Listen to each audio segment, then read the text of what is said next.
Welcome to the Steelers by the Lake podcast. My name is James, joined once again by my co-host Cody. Cody, how are you this fine Tuesday evening? Oh, James, I'm doing lovely as always.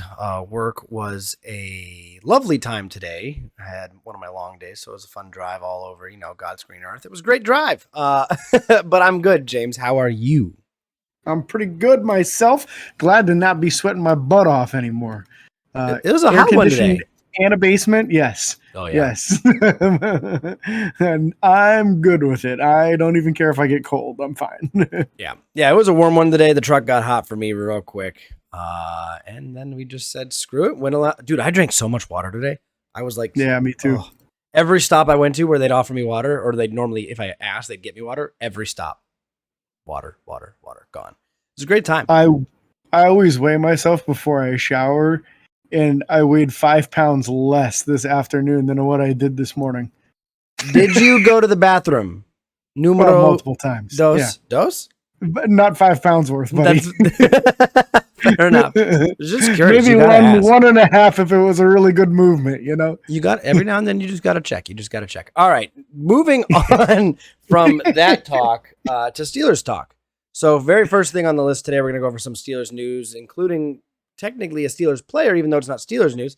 Our first round draft pick, Kenny Pickett, the quarterback from Pitt, was named the ACC Male Athlete of the Year for 2021, which is huge because that covers all sports in the ACC specifically.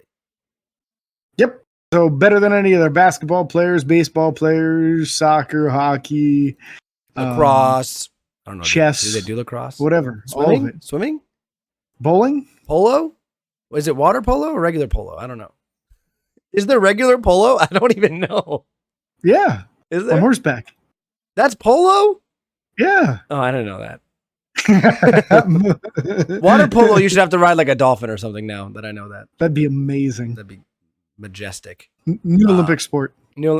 Patent pending right here on Steelers by the Lake. You heard it first. That's it, buddy. That's it. Dolphin riding polo. Yeah, absolutely. In other news, this guy right here, TJ Watt, I'm pointing at the jersey on my back wall. He did something pretty cool. He sure did. I was just got himself married. He did. He got married. I don't remember in where. Cabo. Now. Cabo. That was it. Cabo. I don't know what I said. Beautiful earlier. Place. He even had fireworks put off after he got married. Man, why would you not? I mean, if you had the money for it, why would you not? You know what's funny is it looks like Robert Spillane might have gotten married over the weekend too, and like nobody's talking about it, and it was like in somebody's backyard.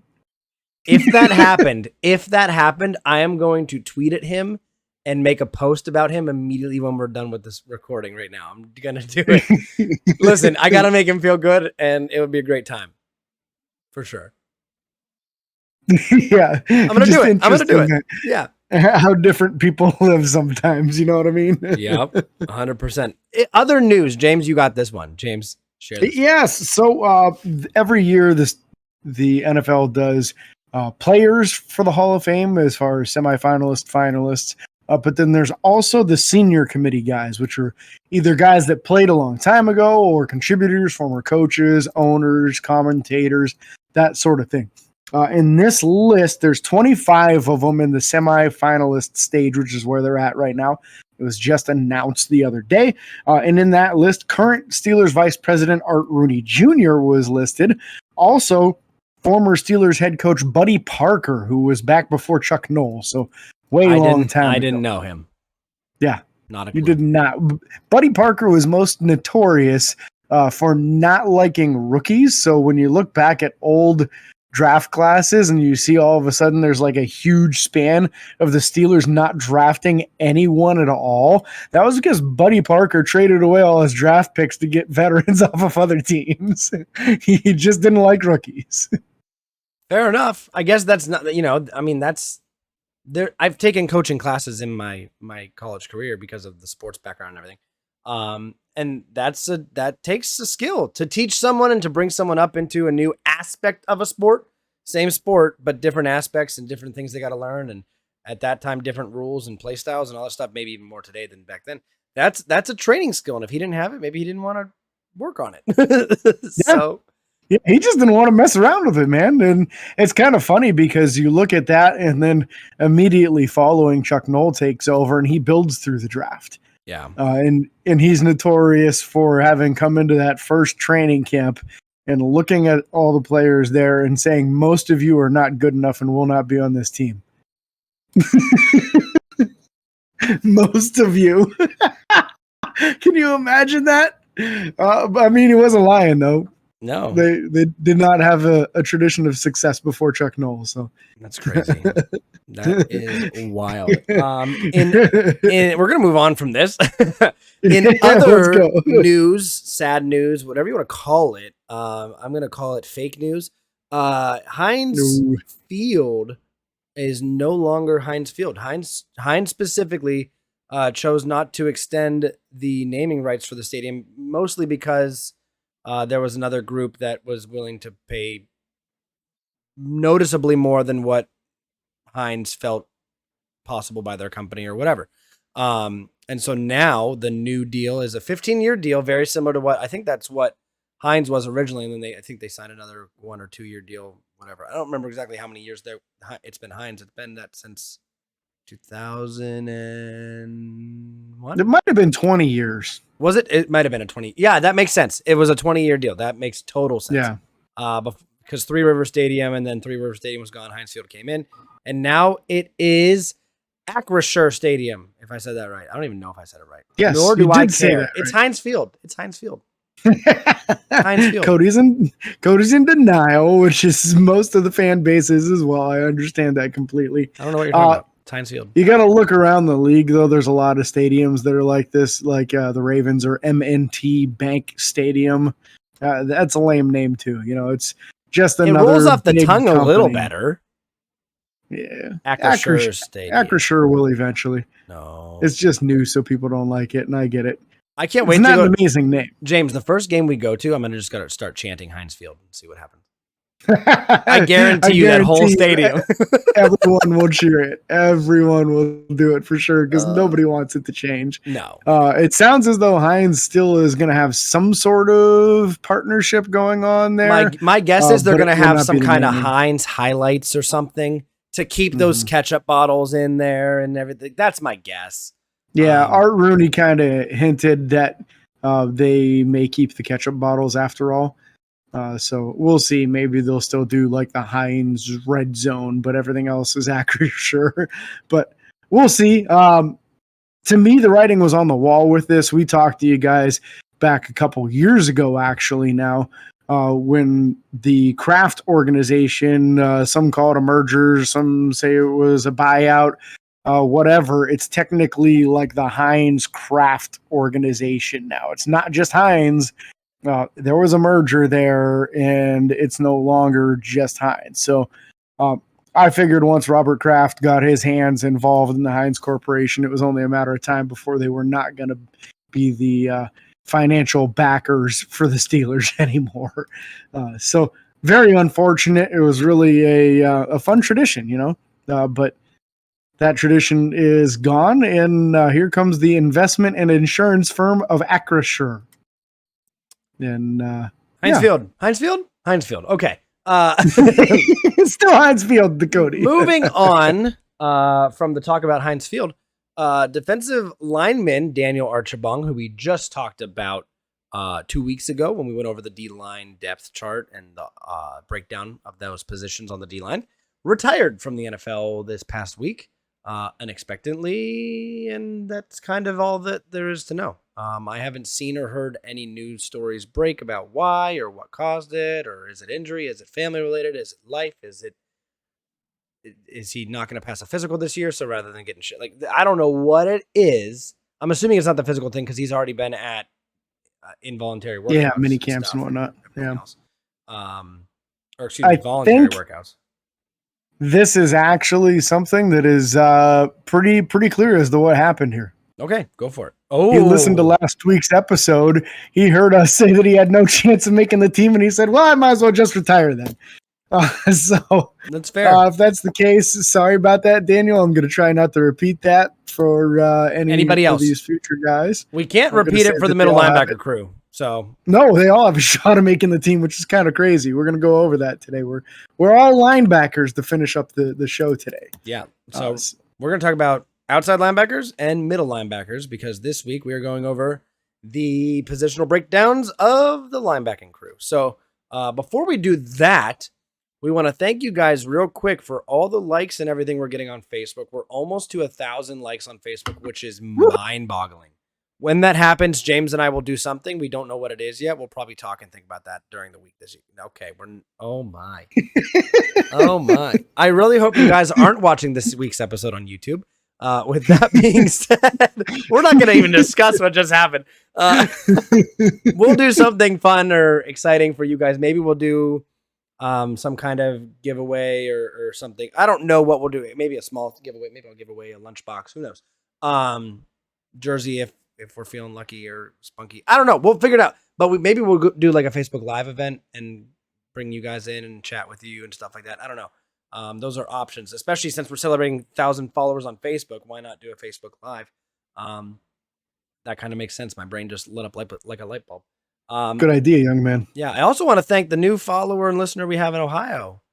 She knows who she is. We'll leave it at that.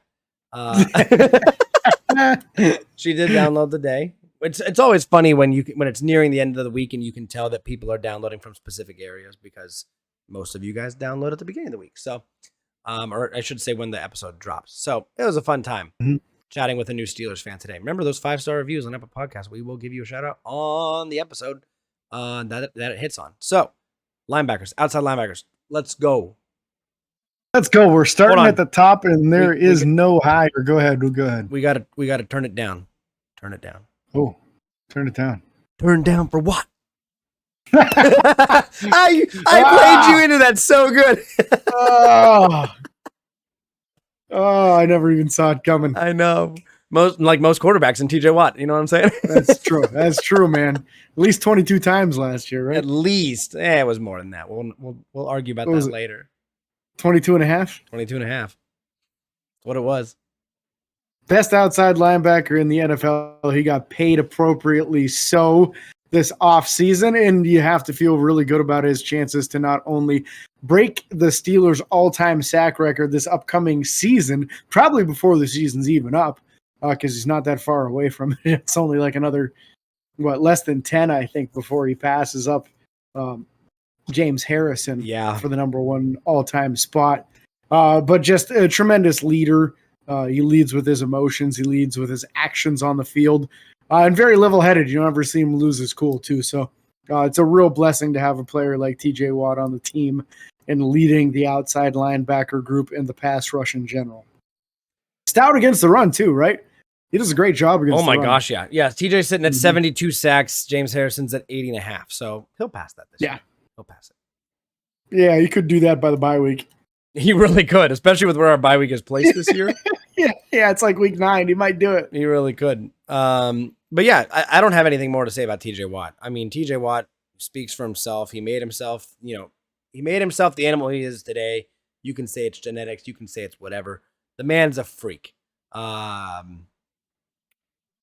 don't even know what more to say. TJ Watt is the NFL Defensive Player of the Year, and rightfully so. Should have been defending TJ Watt, NFL Defensive Player of the Year, but we'll not worry about that until he wins defending NFL Defensive Player of the Year this year. I just had a stroke. It's okay. On the other side of the ball, you're sitting there looking at a bunch of different guys. Technically, we know who the starter is. We know who it is. It's Alex Highsmith. He's been there. He's been involved greatly. It's 6'4", 242. LOL next to that because there's no way he's still 242. There's not. He's probably pushing 250, 255. I bet he's close to 255 at this point. He's been getting bigger and stronger every year. And you can tell by his play on the field too, right? He's getting better against the run. He's getting to the quarterback more. His sack production has gone up each year consecutively. I think this is the year we see a jump out of him. I wouldn't be surprised if we get 9 sacks out of Alex this year. I don't know if he gets that 10 quite yet, but 9.5 wouldn't surprise me one bit from him. I think he's got the capability to do it. And the fact that he keeps on working on his craft and keeps on coming back bigger every year, I'm really excited to see what we can get out of Alex this year. And it's going to be a big year for him because then you're going into the final year of that rookie deal, and it's payday. It's time to earn that money, man. Yeah. There's not a lot of big name guys going into the end of their contracts right now. Obviously, Deontay Johnson, Chase Claypool the following season, but there's not a ton of people past that really at this stage in their careers would deserve a big payday. We talked about we talked about it with Tommy and Frank. It's Deontay Johnson and probably Alex Highsmith. Those are probably the two names. And Alex Highsmith has to have a good year and a half, good 2 years. Yeah, if he gets to that 9-10 sack category, he can command a good 15 to 20 million a year as the guy opposite of TJ. He's not going to get TJ money, but he can still get a lot of money as that number 2 outside linebacker. And Pittsburgh's shown that they're willing to do that in the past. They paid both James Harrison and Lamar Woodley at the same time. Yep. So there's absolutely no reason to think that they would not pay Alex Highsmith appropriately so if he can continue on that upwards trend. But like I said, I'm pretty excited about the possibility of him doing so. The next 3 guys to me are all in the same category, so I'm going to kind of lump them together. That's fine. There. Number 1, Jannard Avery. Number 2, Derek Tuzka. And number 3, Tuzar Skipper. Of the 3, Derek Tuzka is the only returning player from last year. Yeah. I felt like he got a little better as the season went on, was a good special teamer, got a couple sacks near the end of the year, started to show a little bit of pass rush capability. And he's a young guy and a good long frame. He's 6'5" with some decent length. Jannard Avery is kind of the opposite. He's been around the league a little bit already, but he's only 6 foot. 250 pounds on a 6 foot frame, so he's a built dude, but doesn't have that length, and he might struggle a little bit on run plays where it's running at him. Trying to disengage from a tackle who's going to have a lot better length is going to be kind of a difficult thing for him. He's a little bit better in the chasing from behind role when it comes to that, but does have some pass rush ability. I do believe he had a year where he had 7 sacks once in his career. So some pass rush ability there for sure. And then who can forget Tuzar Skipper's preseason a couple of years ago with the Steelers, where he had like 5 or 6 sacks in 4 preseason games, and it was only like 6 quarters worth of play. Yeah, Jannard Avery has 7.5 sacks on his career. His rookie year, he had 4.5 with Cleveland. That must be what I was thinking about, was the rookie year where he had all his sacks. Yep, probably. With that being said, I'm going to go over these 3 real quick. Derek Tuzka, in my opinion, is the number 1 backup at this position because of his play last year, because of his ability and understanding of the playbook. That just makes sense to me. Then you're looking at Jannard Avery. Jannard Avery being a player that's been obviously not with the team necessarily, but was brought in fairly early and quickly. And then you're sitting at Tuzar Skipper. Tuzar Skipper was the guy that they brought in last to this group. And with that being said, they brought in other outside linebackers first. So that's telling me they were looking for someone better than him and couldn't, so they went with him anyways.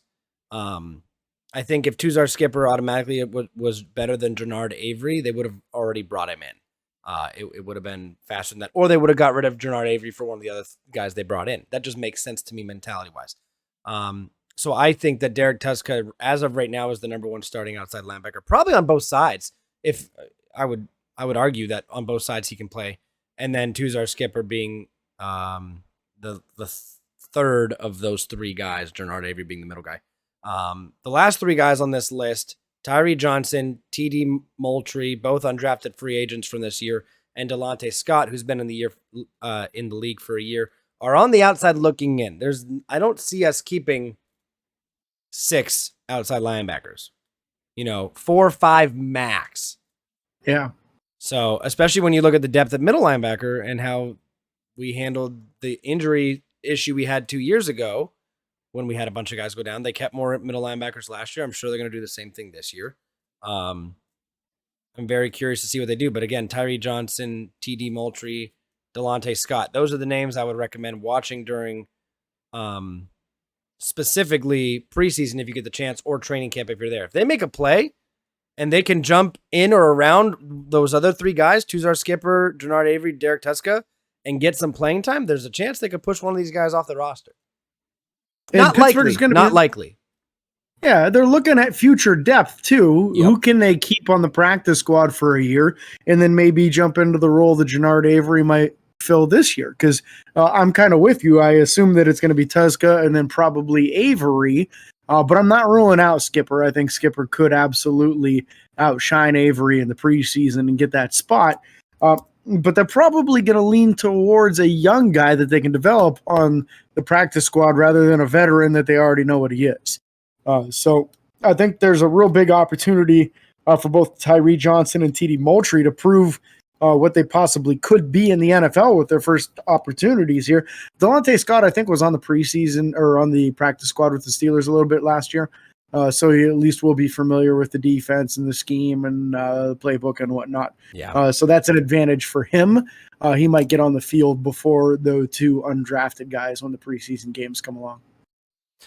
Yep. So that's going to round up the outside linebackers. Looking at middle linebacker, James and I mentioned this a little bit earlier and talked about this a little bit before the show. All these guys are contenders for roster spots. In one way or another, they are contenders. You obviously have the likes of Miles Jack, Devin Bush, Robert Spillane, which are all but guaranteed to be on the team. Miles Jack being the player that we just traded for from the Jacksonville Jaguars, or excuse me, signed free agent, right? Signed in free agency, yeah. His other teammate, who will not be named because he was so bad, Joe Show, even though I just named him, was the other guy that we traded for from the Jacksonville Jaguars that did not pan out. I'm pumped for Miles Jack. Miles Jack at 6'1", 255. He's a bigger body, bigger build than Devin Bush.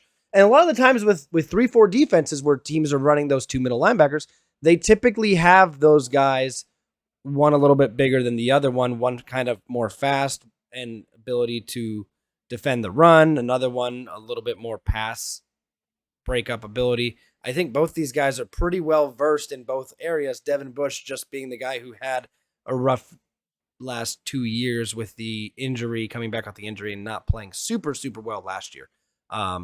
But again, Miles Jack, I'm hyped for. Devin Bush has a great opportunity again, finishing off his rookie deal, has a chance to make a name for himself, whether with us or with somebody else. This is it. He's got to show up. He's got to prove something, and he has 1 year left still after this, right? This upcoming season is the final season of his rookie deal. The Steelers opted not to do the fifth-year option with him, so they could franchise tag him if they want, but I think what you're looking at most likely is if he has a good season, they just try to extend him. Yep. But what a wonderful problem that would be if Devin Bush has a good year, right?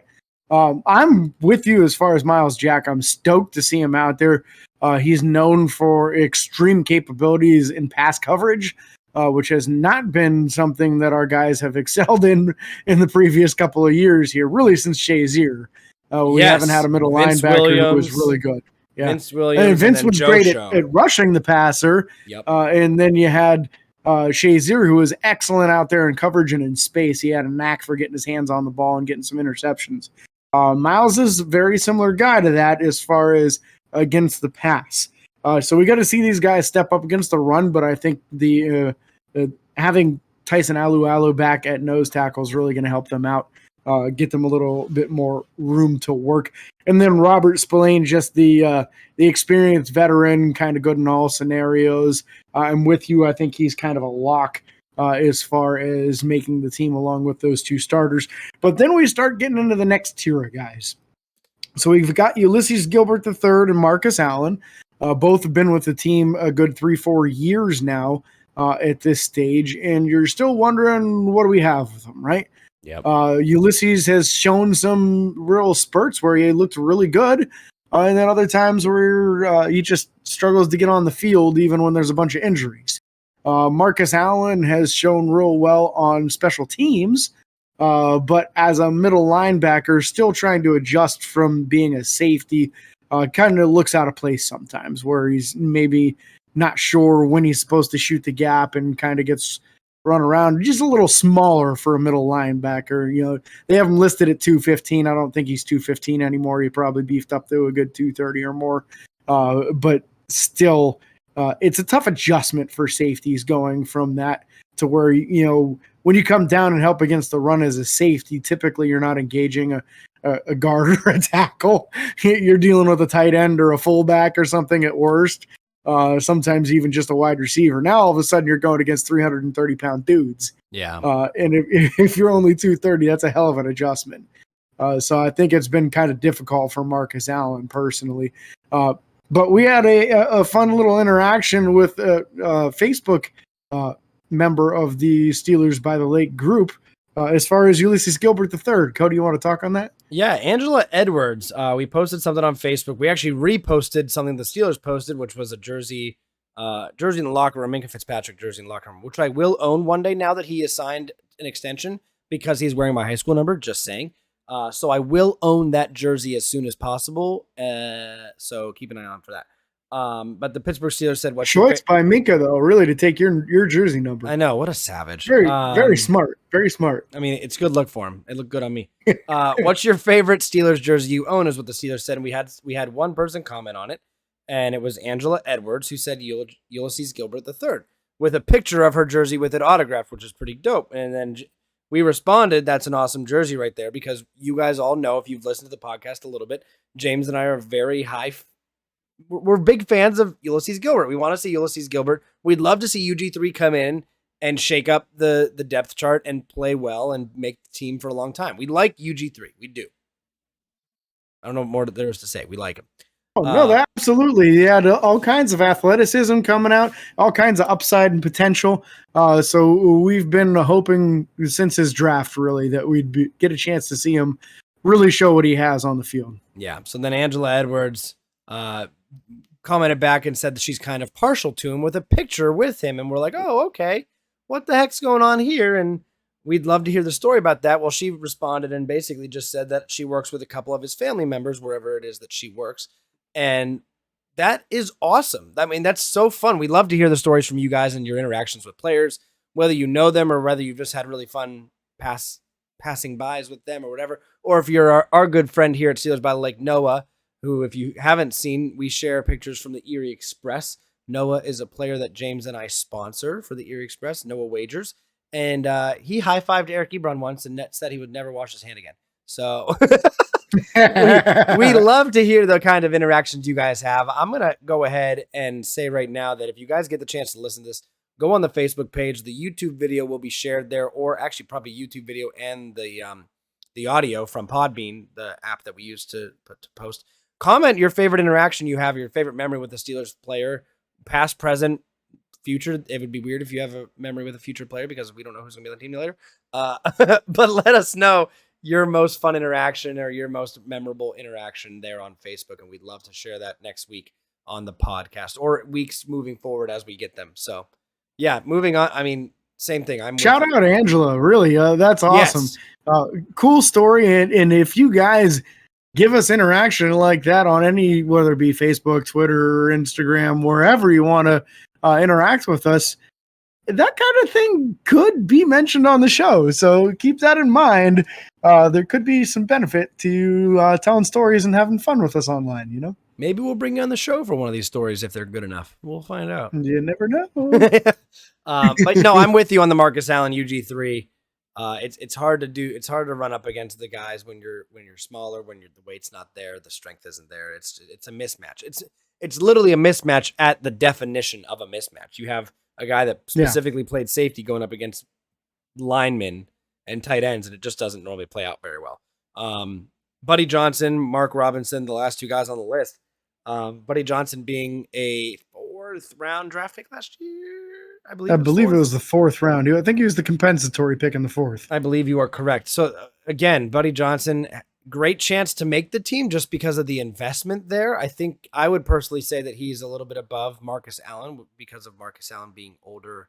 The flexibility is there with Marcus Allen, but at this point, I think you're past using him as a safety. Yeah, so absolutely. I would argue that Buddy Johnson has a little bit of an edge there. And then Mark Robinson, obviously being the 7th round draft, the first 7th round draft pick from this year, sitting at 5'11", 235, the smallest, well, technically Devin Bush was 1 pound lighter, but one of the smallest middle linebackers on the team rounds up the linebackers there. So again, James, if you don't have anything else to say, maybe you do. I do. Okay. I do. On this real quick here, Buddy Johnson didn't get to play much last year. He just had an injury when his opportunity came, which was a shame because it looked like he might have something. Mark Robinson, I'm really excited about, honestly, because he only played middle linebacker for 1 year in college. He was a running back previous to that. And in that 1 year, put up a lot of numbers. Really seemed like he had a nose for the ball. He's a good, hard-hitting linebacker. And I think this is the kind of guy that, with appropriate coaching, and boy, do we have some really good coaching at linebacker now, with not just Coach Jerry Olszewski, but Brian Flores now. These linebackers are talking about being taught things that they've never heard before in their entire careers. Even Miles Jack talking about he taught me things in the first week I've never even thought of or heard of before. Yeah. So this is some really elite level coaching that our middle linebackers are getting this year, that maybe is a little different from what they had previously. So I think there could be some really a real opportunity with a guy like that, to mold him into exactly what you want him to be, but really kind of keep him from getting some bad habits. You don't have to break him of bad habits. He didn't have time to develop any. He hasn't been playing the position long enough to have a bunch of bad habits. It's just, here's this really good athlete. It's good at hitting people and bringing them to the ground. Let's teach him how to do everything, you know? Yeah. Yeah, basically what it is, which we love that. We love that. Get a good athlete in there and teach him how to play a position, make it work. Again, we can't thank you guys enough for the continued support, the continued likes on Facebook. Continue to share all the posts on Facebook if you want with your friends and family. Share it to your page. Comment on them. We want to interact with you guys. We can't thank you guys enough. Be sure to like and follow on Facebook, Twitter, Instagram, potentially TikTok if we can get our account figured out and get it back, and YouTube. Subscribe and ring the bell. And until next time, where we will be talking about the secondary next week. Keep an eye on that. And teams. And special teams. Keep an eye on that for sure.